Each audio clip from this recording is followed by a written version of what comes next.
Assalamualaikum, sahabat berlian. Sebelum menyimak cerita di video ini, jangan lupa secangkir kopinya diserudup dulu ya. Oke, sekarang kita langsung ke ceritanya. Jenazah dilangkahi kucing hitam. Tiba-tiba warga desa Jati dihebohkan dengan berita kematian seorang wanita muda yang masih berusia 35 tahun. Semua tak menyangka bahwa Asita telah berpulang secepat itu. Padahal, warga sebelumnya melihat Asita segar bugar dan masih beraktivitas seperti biasa. Warga berbondong-bondong datang untuk melayat ke rumah besar milik Asita. Isak tangis keluarga membuat pelayat ikut larut dalam suasana duka. Bahkan mereka mengenang almarhumah semasa hidupnya yang dikenal suka bergaul. "Asita, kenapa kamu tinggalkan abang?" Karyo mencak-mencak tak menentu. Ia tak terima dengan kepergian Asita yang bagai mimpi baginya. Baru 3 jam yang lalu Asita duduk bercengkrama bersama Karyo. Tiba-tiba Asita mual dan muntah darah. Kejang-kejang, lalu tak sadarkan diri. Karyo memanggil dokter yang tinggal di desa sebelah untuk memeriksa kondisi istrinya. Namun takdir berkata lain. Asita sudah tiada. Asita kenapa bisa meninggal seperti itu? Yah, sangat aneh sekali. Apa jangan-jangan dia diguna-guna? Para pelayat wanita yang duduk mengelilingi jenazah Asita saling berbisik. Satu persatu anggota pengajian di kampung itu datang. Mereka mulai membaca surah Yasin. Sementara Karyo masih memeluk jenazah istrinya yang sudah terbujur kaku itu sambil meraung. "Asita sayang, bangun. Jangan tinggalkan abang dan Alifah. Kasihan anak kita masih kecil," ratap Karyo. Tiba-tiba entah dari mana datangnya seekor kucing hitam lewat dan melompati jenazah Asita. Semua orang menjerit karena kaget. Begitu juga dengan Karyo yang ikut mundur menjauhi jenazah istrinya. Jantung Karyo berdegup kencang. Ia masih memegangi dadanya. "Syok, astagfirullahalazim. Dari mana datang kucing itu?" seru salah seorang pelayat mengusap dada. Anehnya, kucing itu lari ke arah kamar Asita. Salah seorang kerabat Karyo mencari kucing hitam tersebut ke dalam kamar. Ternyata tak ditemukan. "Mana kucingnya?" tanya seseorang ketika Wahyudi keluar dari kamar. Wahyudi, kerabat dekat Karyo itu, menaikkan bahunya. Semua orang merasa takut. Ada beberapa yang pamit pulang lebih dulu hingga menyisakan belasan orang di dalam yang masih tetap membacakan surah Yasin.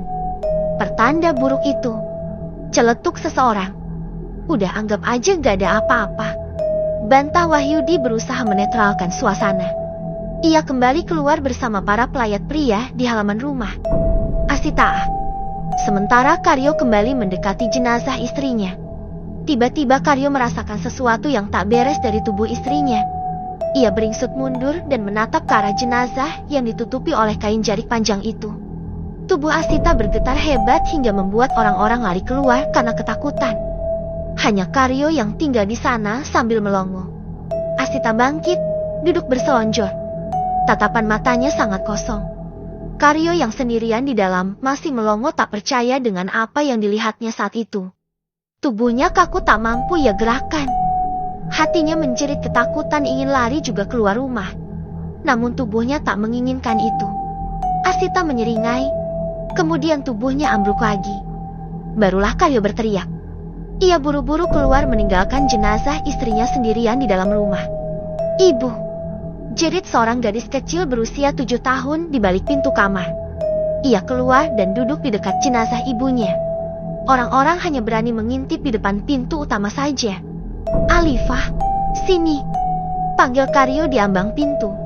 "Ibu tadi bangun, Pak," ucap Alifah, polos. "Ibu sudah tiada, Alifah," ucap Karyo dengan suara parau. Alifah menggelengkan kepalanya. Anak itu masih belum menerima kematian sang ibu yang begitu cepat dan terasa seperti mimpi baginya. Sedari tadi ia hanya di dalam kamar mencoba mempercayai pikirannya saja bahwa ibunya masih hidup. Ada apa ini bapak-bapak? Kenapa di luar semua? Kiai Ramdan menerobos kerumunan warga yang berdesak-desakan di depan pintu ingin melihat kondisi jenazah Asita. "Asita tadi bangkit, Kiai," sahut seseorang. "Kok bisa?" Kiai Ramdan mengerutkan dahinya. "Iya, Kiai, istri saya bangkit lagi setelah dilangkahi kucing hitam, ucap Karyo. Astagfirullahalazim, mana mungkin ini bisa terjadi? Kami tidak tahu, Kiai.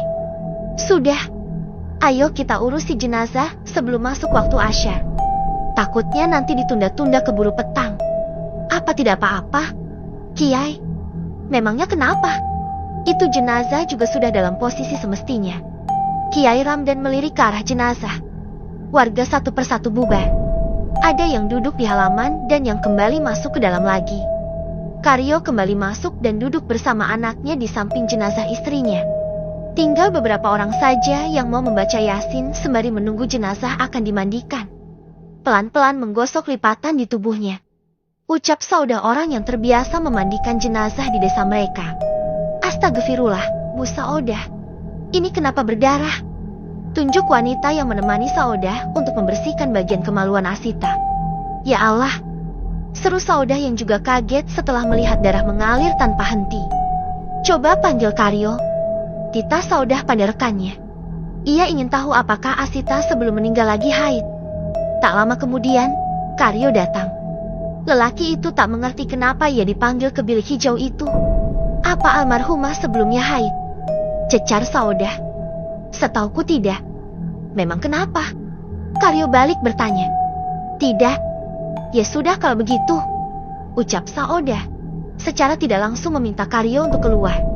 Karyo pun keluar membiarkan orang-orang itu memandikan jenazah istrinya. Tubuh Asita kembali diguyur air secara perlahan. Setelah itu siap untuk dikafankan. Alifah menatap ibunya dengan tatapan nanah. Saat kain kafan telah sempurna menutupi tubuh Asita, anak dan suaminya dipinta untuk menciumi jenazah terakhir kali sebelum disalatkan. Namun, Alifah dengan tegas menolak. Ia bersikukuh tidak mau mencium jenazah ibunya untuk terakhir kali. Ayo, nak, bujuk Karyo. Gak, ibu masih hidup, Pak. Kenapa harus menciumnya begitu? Sudah Karyo, biarkan saja. Alifah masih syok. Bujuk Wahyudi. Karyo manut. Hanya ia dan kerabat dekatnya saja yang memberi ciuman terakhir pada jenazah istrinya. Jenazah Asita diletakkan di atas tandu dan ditutupi oleh kerangka besi yang berselimutkan kain hijau bernama keranda. Semerbak daun pandan dan juga beberapa bunga yang dirangkai di atas keranda mulai menghilang dari dalam rumah, seiring dibawanya keranda itu keluar untuk disalatkan di masjid. Alifah bersama neneknya tidak ikut mengantar.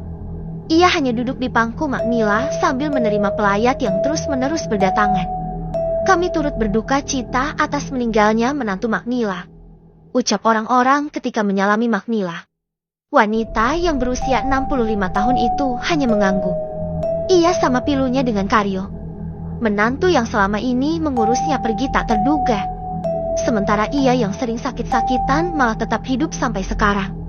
Memang umur tidak ada yang tahu. Mak, ini kain bekas pemadian Asita tadi. Kalau sudah kering dikuburkan saja. Jangan disimpan di rumah, ucap Saudah. Iya, Saudah terima kasih.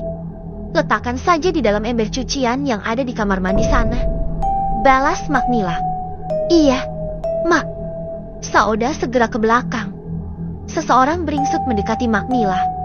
Mulut orang itu mendekat ke telinga Maknila karena ingin mengatakan suatu hal. Mak, sebenarnya Asita itu masih hidup, bisik orang berkerudung hitam tersebut. Sontak saja Maknila kaget. Ia mendelik tajam. Jangan asal bicara. Mayatnya dilangkahi kucing hitam. Itu artinya dia akan bangkit lagi nanti. Mak tahu gak? Ini tuh mau malam Jumat Kliwon. Itu kuburan Asita harus dijaga 40 hari. Ucap orang itu lagi. Kami tidak mempercayai hal begituan, balas Maknila. Mak, jangan diabaikan hal beginian. Maknila tak mau menanggapi lagi. Ia mengalihkan pandangannya ke lain tempat. Pelayat itu hanya menghela napas dan mulai duduk sejajar dengan yang lain. Langit mulai diselimuti kabut putih nan tebal. Karyo mendongak ke atas, terasa wajahnya mulai ditetesi air hujan. Jenazah belum dimasukkan ke liang lahat. Cepat kita kebumikan sebelum hujan turun, seru Kiai Ramdan. Karyo ikut turun bersama 2 orang warga yang ikut mengantar jenazah Asita ke pemakaman desa itu. Ia menyambut istrinya dari bawah dan membantu meletakkan jenazah ke posisi menghadap kiblat. Setelah itu, mereka naik kembali ke atas. Hujan mendadak deras seketika. Sebagian yang mengantar tadi memilih pulang lebih dulu. Cepat gali, titah Kiai Ramdan sambil mengusap wajahnya yang telah basah. Liang lahat itu mulai becek, bahkan kain kafannya sudah kotor. Tepi tanah itu tergerus oleh hujan. Jenazah yang semula miring ke kanan jadi berubah posisi terbaring telentang. Astagfirullahalazim, seru semua orang. Bagaimana ini Kiai? Kenapa aneh sekali begini? Tanya seorang warga yang telah basah kuyup. Cepat turun lagi, betulin posisi jenazah seperti semula, titah Kiai Ramdan. Aduh, Kiai, itu airnya sudah tergenang begitu. Takut tanahnya ikut ambles. Malah nanti saya yang ikut terkubur sama mayat Mbak Asita. Sungut lelaki jangkung itu. Burhan, cepat lakukan. Biasanya juga kamu yang ngurus begini. Kiai, bukan apa-apa. Seumur hidup saya menggali kuburan tidak pernah kejadian begini. Lihat tuh. Tunjuk Burhan ke arah dalam liang lahat. Kiai Ramdan melirik Karyo yang tampaknya sengaja diam, menghindar. Namun, tak sengaja ia mencuri pandang ke arah Kiai Ramdan. Begitupun sebaliknya. Kiai meminta Karyo yang turun ke bawah membetulkan posisi jenazah istrinya. Karyo, cepat turun. Karyo sebenarnya tak punya keberanian, namun sebagai suami ia juga tidak bisa diam saja. Gegas Karyo melompat ke bawah dan hampir menginjak bagian kaki dari jenazah. Wajahnya sudah dipenuhi lumpur. Ia bersusah payah memiringkan jenazah istrinya untuk miring ke kanan. Lalu ia bangkit ingin meminta orang di atas membantunya untuk naik.